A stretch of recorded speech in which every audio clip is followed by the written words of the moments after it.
今次呢個嘅策展咧係好特殊嘅，佢既有歷史嘅一部分，亦都好重視我哋能夠借翻嚟嘅一啲歷史嘅展品。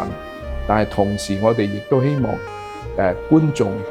群眾可以參與呢一段歷史，全部咧係會俾大家認識到益隆呢100年澳門呢100年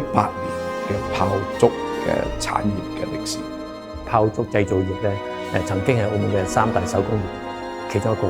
好重要嘅一個。回溯翻澳門炮竹業最早發展嘅歷史咧，可以去到1863年，已經有文獻記載。我哋今次咧係聯合咗澳門博物館、澳門檔案館、澳門科技大學嘅圖書館同埋澳門科技大學嘅人文藝術學院，佢哋有好多呢啲珍藏，我哋係借出嚟，然後我哋希望觀眾可以喺觀賞嘅過程當中，理解歷史之餘，亦都有啲部分咧俾佢哋參與，譬如可以打卡。我哋第一個部分就係主要係接待嘅，大家嚟到有印象，對炮竹有個理解。第二幕嘅時候咧，我哋就可以睇到澳門炮竹業嘅一個發展嘅情況啦。經過2年嘅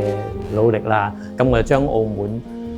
百幾年嚟嘅一個發展嘅概況咧，就分成4個時期去展示出嚟。第3單元，因為涉及到炮竹嘅製作工藝，太空館咁樣嘅，透過現代嘅方法，能夠表達咗19、20世紀澳門一個炮竹業嘅製造嘅工藝。到第4個廳咧，就係嚟到呢度啦。大家睇到嘅所有嘅單據文獻都係真跡嚟。經過即係我幾十年嘅收集啦，亦都經過黎生幾十年嘅收集啦。透過啲真實嘅文獻咧，我哋就可以還翻個時代嗰度，因為我哋聽人講故仔講多，你自己去揾故仔講啊嘛。第5環節咧，咁其實會增加個互動性咧，俾大家自己去吸引。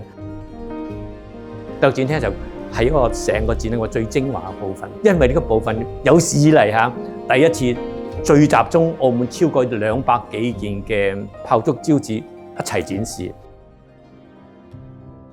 咁喺我即係構思呢個展覽嘅時候咧，其實我有2個面向。一個面向咧就係話澳門嘅市民去認識翻我哋自己嘅歷史。第二個咧就係我希望呢度真係成為一個平台，個平台就話將澳門帶出去外邊。澳門嘅文化係要積累，呢個係炮竹嘅，其實方方面面都會積累翻嚟，呢就係澳門嘅基礎。我相信咧呢個展覽係能夠成為一嚿基石。其實我哋喺設立藝廊嘅時候，就希望能夠多元化咁去展示唔同嘅藝術，而今次咧，我哋係除咗藝術，我哋仲加埋歷史，係更加希望咧能夠個內涵更加豐富，